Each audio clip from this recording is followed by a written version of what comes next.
Hello दोस्तों, ये हमारी स्ट्रेट लाइन की फर्स्ट वीडियो है सीबीएसई के लिए। ठीक है, इस वीडियो में हम स्लोप के बारे में पढ़ेंगे और सिर्फ सीबीएसई वाला पोर्शन कवर करेंगे। ठीक है, ताकि तुम्हें बेसिक नॉलेज हो जाए कि एनसीईआरटी सॉल्व कैसे करनी है, और जेई वाला पोर्शन हम जेई वाले सेक्शन में पढ़ेंगे। ठीक है, तो स्ट्रेट लाइन में सबसे पहला टॉपिक आता है slope of a straight line. ठीक है, slope of a straight line से तुम क्या समझते हो? ठीक है, सबसे पहले लिख लेते हैं टॉपिक हम क्या पढ़ेंगे। Slope of a straight line. तो किसी भी स्ट्रेट लाइन के स्लोप से क्या मतलब है? स्ट्रेट लाइन के स्लोप से मतलब है उसकी ढलान से। ठीक है, उसकी ढलान से, ऐसे समझ सकते हो तुम। ठीक है, तो जब भी हम स्ट्रेट लाइन बनाते हैं तो हम हमेशा उसको यहाँ पर कोऑर्डिनेट में बनाएंगे, एक्स और वाई एक्सिस में कोऑर्डिनेट में बनाएंगे। यहाँ पर सॉरी, ये एक्स एक्सिस है, ये हमारी वाई एक्सिस है। तो हम जब भी ऐसे बनाएंगे तो ये हो गई हमारी स्ट्रेट लाइन। ठीक है, तो ये एक स्ट्रेट लाइन हो गई। एक दूसरी स्ट्रेट लाइन बना देते हैं ऐसे करके। ठीक है, तो ये दो स्ट्रेट लाइन हो गई। अब यहाँ पर हम कह सकते हैं कि इस वाली स्ट्रेट लाइन की जो ढलान है बच्चों, वो इसकी ढलान से ज्यादा है। मतलब अगर कोई चीज यहां से नीचे गिरेगी, ठीक है, इसकी ढलान से, और कोई चीज यहां से लुढ़कती हुई आएगी, ठीक है, तो वो यहां से ज्यादा स्पीड में आएगी, आराम से लुढ़केगी। ठीक है, और ज्यादा स्पीड में लुढ़केगी, और यहां से वही कम स्पीड में आएगी, धीरे धीरे। ठीक है, और या फिर तुम ऐसा भी सोच सकते हो कि अगर कोई ऐसा पहाड़ है, ठीक है, इतने स्लोप का, तो तुम उस पर आराम से चढ़ जाओगे, आराम से उतर जाओगे, बट यहाँ पर उतनी ही तुम्हें प्रॉब्लम होगी। तो इसका स्लोप इसके कंपैरिजन में कम होगा। इसका स्लोप इसके कंपैरिजन में कम होगा, इसका स्लोप इसके कंपैरिजन में ज्यादा है, मतलब इसकी ढलान इससे ज्यादा है। बट इसी को मैथमेटिकल वे में कैसे जानेंगे? ठीक है, तो ऐसे हम, क्योंकि देखो जब तक हमें एग्जैक्ट नहीं पता होगा, मान लो बस ये थोड़ा सा ही फर्क है इन दोनों की ढलान में, और हम देख के नहीं बता सकते कि किसका स्लोप ज्यादा होगा, और स्लोप होगा कैसे, और उसको मेजर करने का एग्जैक्ट सही तरीका क्या है। ठीक है, तो स्लोप की जो डेफिनेशन होती है वो ये होती है that it is the tangent of the angle, ठीक है, that the straight line makes with the positive direction of x-axis, that the straight line makes with positive direction of x-axis। बच्चों अब इसका मतलब समझते हैं आराम आराम से। ठीक है, ये तीन सेक्शन है हमारी डेफिनेशन में। जैसे कि डेफिनेशन में एक बार दोबारा रिपीट कर देता हूं। Slope of a straight line is the tangent of the angle that the straight line makes with the positive direction of x-axis। अब इसका मतलब समझते हैं। ठीक है, सबसे पहले मैं ये बता दूं, जैसे कि जिस भी स्ट्रेट लाइन का हमें स्लोप निकालना हो, मान लो इस स्ट्रेट लाइन का हमें स्लोप निकालना है, ठीक है, तो वो क्या होगा? सबसे पहले हम देखेंगे कि ये स्ट्रेट लाइन x एक्सिस के साथ कितना एंगल बना रही है। ठीक है, अब x एक्सिस के साथ ये दो एंगल बनाएगी, एक ये वाला और एक ये वाला। ठीक है, नीचे वाले एंगल्स इनके वर्टिकली अपोजिट होंगे तो वो सेम ही एंगल होंगे, तो उनको नहीं देखते हैं। तो इन दोनों एंगल्स में से कौन सा एंगल हमें देखना है? जो वो positive direction of x axis के साथ बना रही है। Positive direction of x axis हमेशा राइट साइड वाली होती है। तुम्हें पता है ये वाली पॉजिटिव है और ये वाली नेगेटिव है। अब देखो यहां पर भी नेगेटिव है, बट हम हमेशा इस पॉइंट से मेजर करेंगे, इस तरफ वाली पॉजिटिव और इस तरफ वाली नेगेटिव। ठीक है, हम हमेशा राइट साइड वाले एंगल को देखेंगे। ठीक है, क्योंकि वही पॉजिटिव डायरेक्शन की तरफ है एंगल। ठीक है, positive direction of x axis ये होगी, negative direction of x axis ये होगी। तो ये वाला जो एंगल होगा, मान लो दिस एंगल भी थीटा। अब इस थीटा का हमें टेंजेंट निकालना है। ठीक है, टेंजेंट का मतलब क्या होता है? टेन। ठीक है, टेंजेंट का मतलब होता है टेन थीटा, या फिर तुम ये कह सकते हो कि टेन का मतलब, टेन की जो फुल फॉर्म होती है वो टेंजेंट होती है, टेंजेंट ऑफ थीटा। ठीक है, तो टेंजेंट ऑफ द एंगल का मतलब है टेन थीटा निकालना है। अब ये एंगल जितना भी होगा उसका हम टेन थीटा निकालेंगे और वो स्लोप के बराबर हो जाएगा। ठीक है। तो अगर हमें किसी स्ट्रेट लाइन का स्लोप निकालना है बच्चों, तो हम सबसे पहले उसका एंगल चेक करेंगे अगर वो गिवन है तो, ठीक है, वरना और भी डिफरेंट तरीके हैं टेन थीटा निकालने के, ठीक है। तो अगर ये थीटा हमें गिवन है, ये वाला जो कि line with the direction of positive x axis बना रही है, तो उस एंगल का टेन थीटा निकाल देंगे तो वो हो जाएगा हमारा स्लोप, ठीक है। तो स्लोप की डेफिनेशन आई होप सबको क्लियर हुई होगी, ठीक है, कि स्लोप कैसे निकालेंगे। उसके बाद देख लेते हैं डिफरेंट डिफरेंट स्लोप्स आते कैसे, ठीक है, कि डिफरेंट डिफरेंट स्लोप आएंगे कैसे। अब जैसे इसका स्लोप यहां पर आएगा, ये थीटा 1 होगा, ये थीटा 2, दोनों डिफरेंट एंगल होंगे। तो जो जितना ज्यादा एंगल बनाएगा उसके टेन थीटा की वैल्यू उतना ज्यादा आएगी, है ना। टेन थीटा 1 और थीटा 2 में जो बड़ा होगा उसका स्लोप बड़ा होगा, क्योंकि टेन थीटा की वैल्यू एंगल के साथ साथ बढ़ती है। हमने उसके ग्राफ में पढ़ा हुआ है, अगर तुमने ट्रिग्नोमेट्री में उसका ग्राफ पढ़ा होगा टेन थीटा का, तो तुमने देखा होगा जैसे जैसे एंगल बढ़ाते हो 0 से 90 तक तो वैल्यू बढ़ती है, ठीक है। अच्छा, अब डिफरेंट डिफरेंट एंगल्स देख लेते हैं, सॉरी डिफरेंट डिफरेंट स्लोप देख लेते हैं डिफरेंट लाइंस के, ठीक है। लाइन भी दो तरीके से हो सकती है, जैसे कि एक्स एक्सिस पे कुछ लाइन ऐसे होंगी, कुछ एग्जांपल ले लेते हैं। ये लाइन 1 ले लेते हैं, L1 से डिनोट कर देते हैं। एक लाइन ऐसे ले लेते हैं, ये हमारी वाई एक्सिस के पैरेलल है जो लाइन, जो इसके साथ 90 डिग्री का एंगल बना रही है, उसको L2 ले लेते हैं। तीसरी लाइन ऐसे ले लेते हैं और एक लाइन एक्स एक्सिस के पैरेलल ले लेते हैं, ठीक है, ये हमारी एक्स एक्सिस है, ठीक है। तो देखो अब जैसे कि ये वाली जो लाइन होगी L1, ये एक्यूट एंगल बनाएगी positive direction of x axis के साथ, ठीक है बच्चों। जो L1 लाइन होगी वो positive direction of x axis के साथ एक्यूट एंगल बनाएगी। एक्यूट एंगल मतलब कि 90 से छोटा, ये वाला दिख रहा है हमें, तो ये फर्स्ट हमारा टाइप है जब हमारा थीटा 90 डिग्री से छोटा होगा। तो उस केस में हमें पता है जब भी एंगल 90 डिग्री से छोटा होता है तो टेन थीटा की वैल्यू कितनी आती है, पॉजिटिव आती है। तो इसका स्लोप जो होगा वो पॉजिटिव होगा बच्चों, स्लोप विल बी पॉजिटिव, ठीक है। या फिर हम ऐसे लिख सकते हैं कि इसका स्लोप जो होगा वो ग्रेटर देन 0 होगा। दोनों का एक ही बात है, दोनों का मतलब एक ही है कि या तो तुम ये लिख दो स्लोप ग्रेटर देन 0 या फिर ये लिख दो स्लोप विल बी पॉजिटिव, दोनों एक ही बात है, ठीक है। जब भी एंगल 90 से छोटा होगा या एक्यूट होगा, ठीक है। दूसरा केस ले लेते हैं जब एंगल कितना होगा 90 डिग्री। जब एंगल 90 डिग्री होगा, ठीक है, तो जो स्लोप होगा वो tan 90 होगा, और tan 90 की वैल्यू कितनी होगी, ठीक है, tan 90 की वैल्यू होती है इंफिनिटी, ठीक है। tan 90 की वैल्यू इंफिनिटी भी कह सकते हो कि बहुत लार्ज वैल्यू होती है, या फिर 1/0, ठीक है। तो इस केस में जो स्लोप होगा वो मैक्सिमम होगा, इससे ज्यादा स्लोप हो नहीं सकता। तो स्लोप को नॉट डिफाइंड भी कह सकते हो, इंफिनिटी भी होती है, कुछ भी बोल सकते हो, पर मेनली हम यही बोलेंगे कि स्लोप की वैल्यू बहुत लार्ज है और वो इंफिनिटी के बराबर है। तो जब हमारी लाइन वाई एक्सिस के पैरेलल होती है, ठीक है, कोई लाइन वाई एक्सिस के पैरेलल है तो उसका स्लोप इंफिनिटी होगा, ठीक है।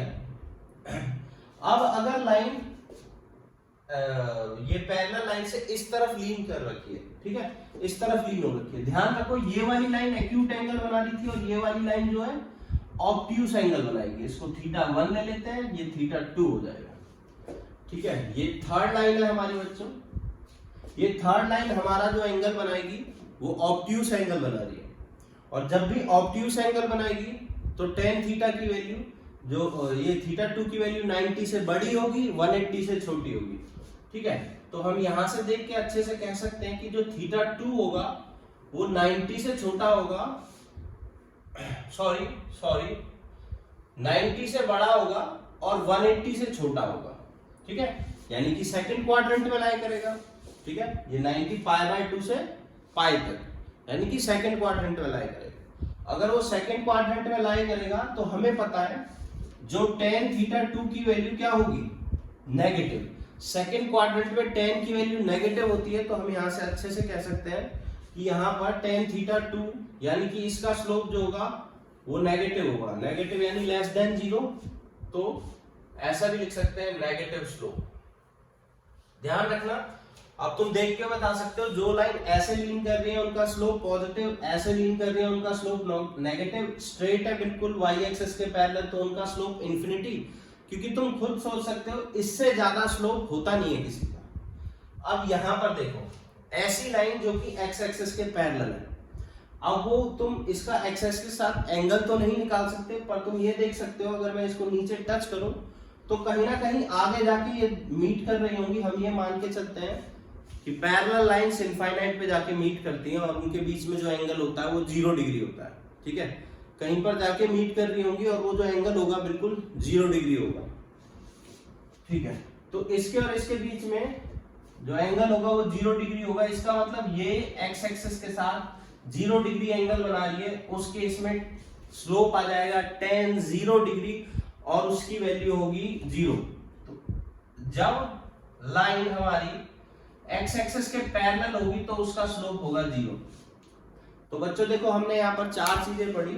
स्लोप जब वो राइट साइड को लीन होती है तो उसका स्लोप पॉजिटिव होता है क्योंकि थीटा एक्यूट होता है, और tan 90 से कम वैल्यू पे क्या देता है, पॉजिटिव वैल्यू।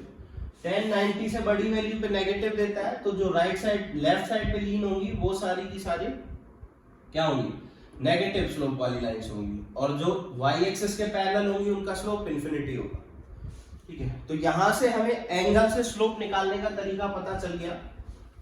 अब हमारे पास बच्चों और भी तरीके हैं स्लोप निकालने के, ठीक है। वो तरीके क्या है, जैसे कि हमें पॉइंट दे रखा होगा लाइन के ऊपर, 2 डिफरेंट पॉइंट दे रखे होंगे, तो उससे हम स्लोप कैसे निकालेंगे। अभी हम वो देख रहे हैं कि 2 पॉइंट से स्लोप कैसे निकालेंगे। तो फटाफट ये हटा के चेक कर लेते हैं कि अगर एक लाइन के ऊपर हमें 2 पॉइंट दे रखे हो, ठीक है, 2 नोन पॉइंट्स जिनके कोऑर्डिनेट हमें पता है, तो हम उस लाइन का स्लोप कैसे निकालेंगे अगर हमें एंगल नहीं गिवन है तो जैसे कि ये लाइन हो गई, ठीक है, इस पे हमें 2 पॉइंट गिवन है, ये पॉइंट और ये पॉइंट। ये पॉइंट होगा x1 y1, ये पॉइंट होगा x2 y2, ठीक है। तो ये 2 पॉइंट हमें गिवन है, ये एंगल गिवन नहीं है, ठीक है। तो अब हमें इस लाइन का स्लोप निकालना है इन 2 पॉइंट्स का यूज करके। अब जैसा कि हमें पता है इसका स्लोप क्या होगा, जो भी ये एंगल होगा इसको एज्यूम कर लेते हैं, let this angle be alpha, ठीक है। और अब हमें जो स्लोप निकालना है वो स्लोप किसके बराबर होगा, tan अल्फा के बराबर। तुम यहां से देख के कह सकते हो कि हाँ स्लोप जो है tan अल्फा के बराबर होगा, क्योंकि alpha is the angle that this line makes with the positive direction of x axis. अब इसके बाद इस tan अल्फा की वैल्यू कैसे निकलेगी, ध्यान रखो बच्चों, हमें tan अल्फा की वैल्यू निकालनी है, अल्फा की नहीं, ठीक है। तो ये एंगल निकालने की जरूरत नहीं है, सिर्फ tan अल्फा की वैल्यू निकाल देंगे।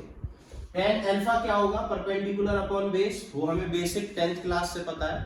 तो इसमें कैसे यूज कर सकते हैं हम, तो ध्यान दो, अगर मैं इस लाइन को ऐसे यहां तक ज्वाइन कर दूं और इसको यहां ऐसे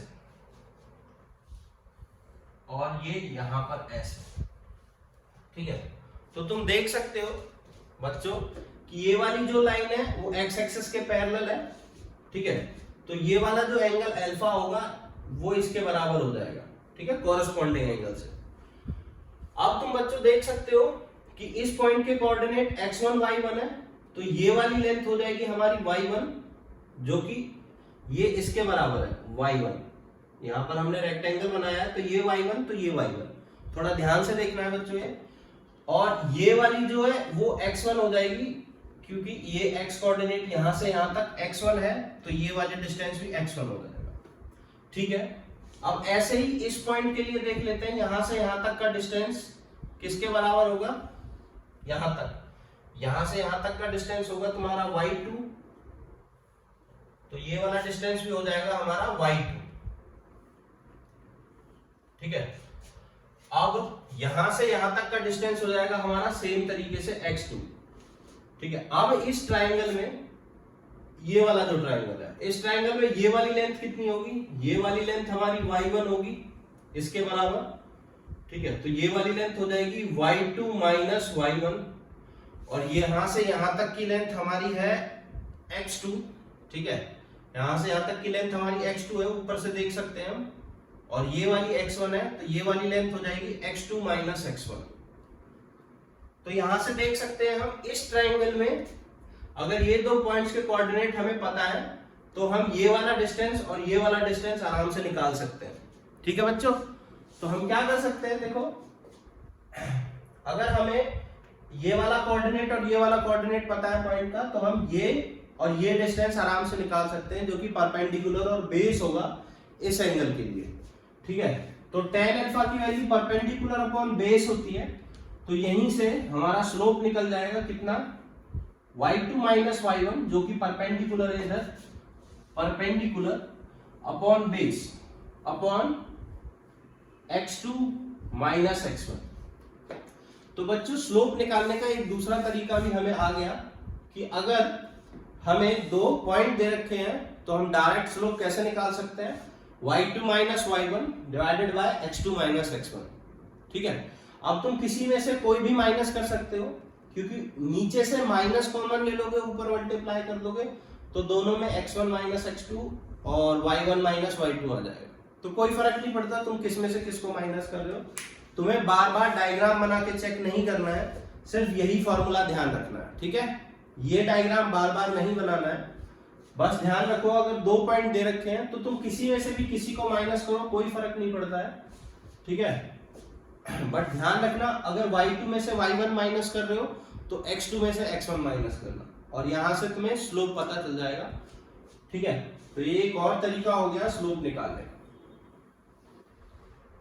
अच्छा, अब इसके बाद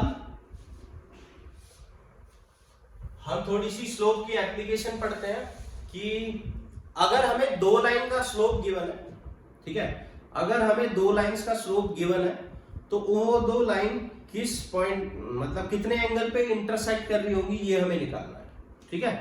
तो ये भी देख लेते हैं, ये भी हमारी एनसीईआरटी की फर्स्ट एक्सरसाइज का है, तो एनसीईआरटी की फर्स्ट एक्सरसाइज में इससे भी रिलेटेड क्वेश्चन होंगे, तो वो भी कर लेते हैं ताकि तुम्हारी फर्स्ट एक्सरसाइज कंप्लीट हो जाए। तो देखो हम हमेशा स्लोप को m से डिनोट करते हैं बच्चों, स्लोप को m से डिनोट करते हैं, ठीक है।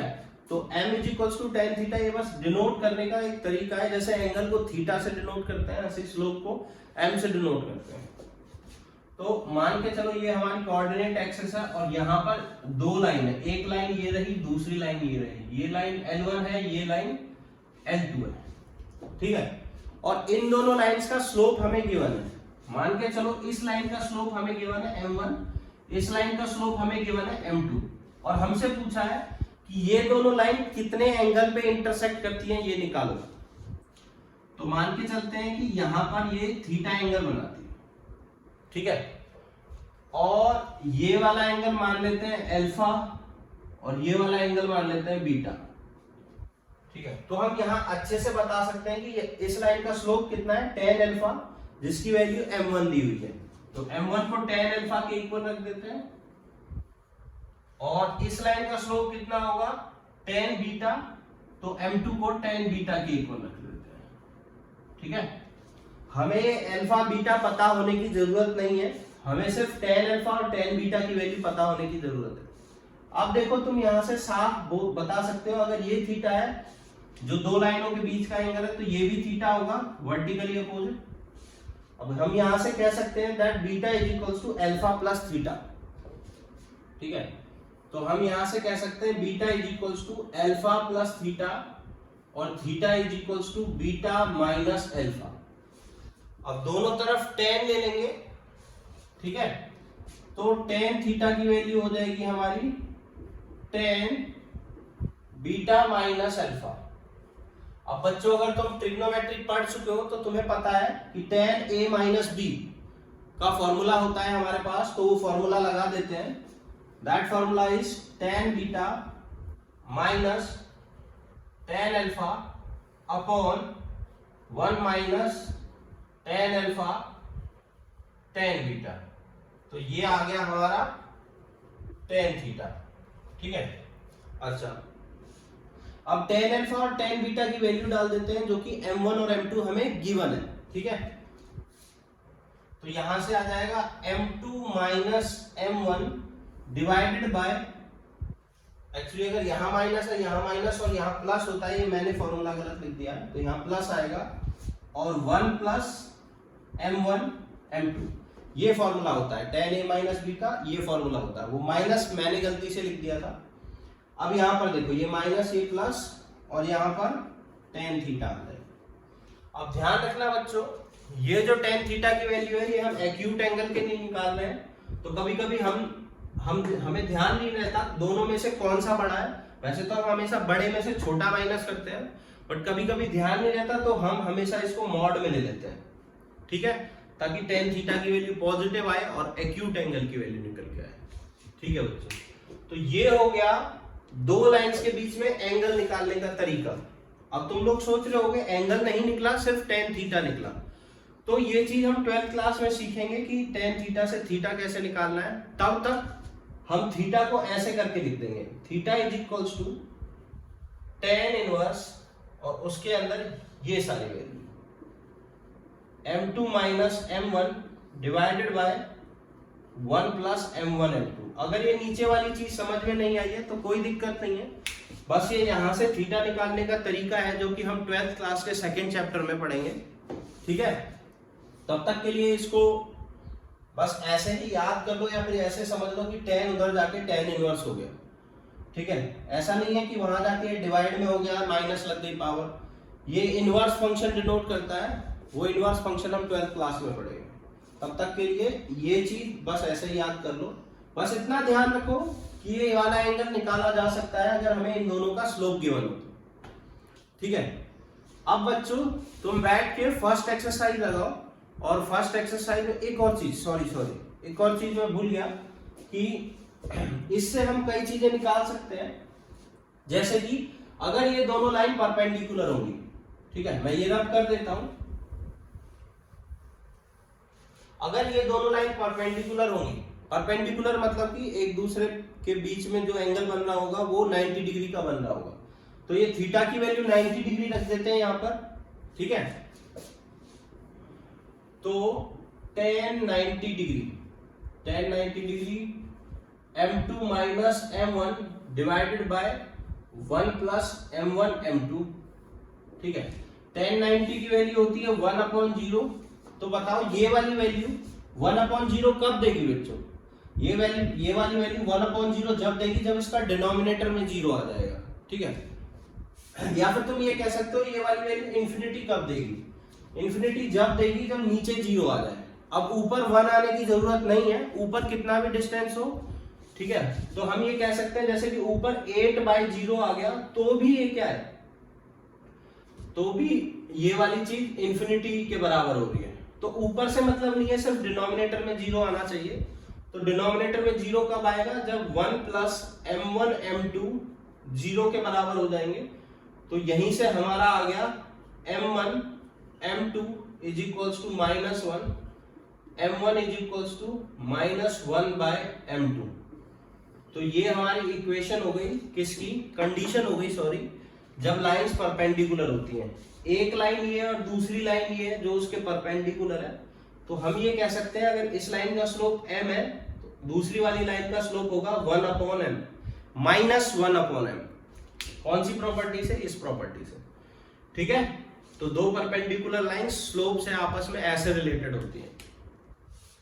ओके, अब अगर दोनों लाइन पैरेलल होंगी तो यहां पर 0 डिग्री आएगा।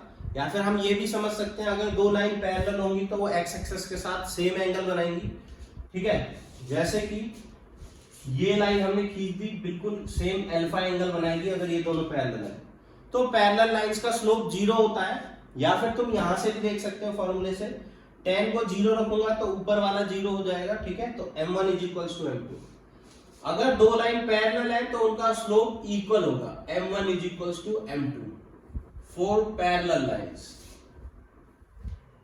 ये तुम नोट कर सकते हो। परपेंडिकुलर लाइंस के लिए कंडीशन ये है, पैरेलल के लिए ये है। अच्छा बच्चों, अब तुम पूरी एक्सरसाइज आराम से निकाल सकते हो, ठीक है। फर्स्ट एक्सरसाइज कंप्लीट कर लो और फिर उसके बाद नेक्स्ट एक्सरसाइज पे उसकी थ्योरी करते हैं, फिर उसके वहां पर पढ़ते हैं। ओके बच्चों, बाय बाय।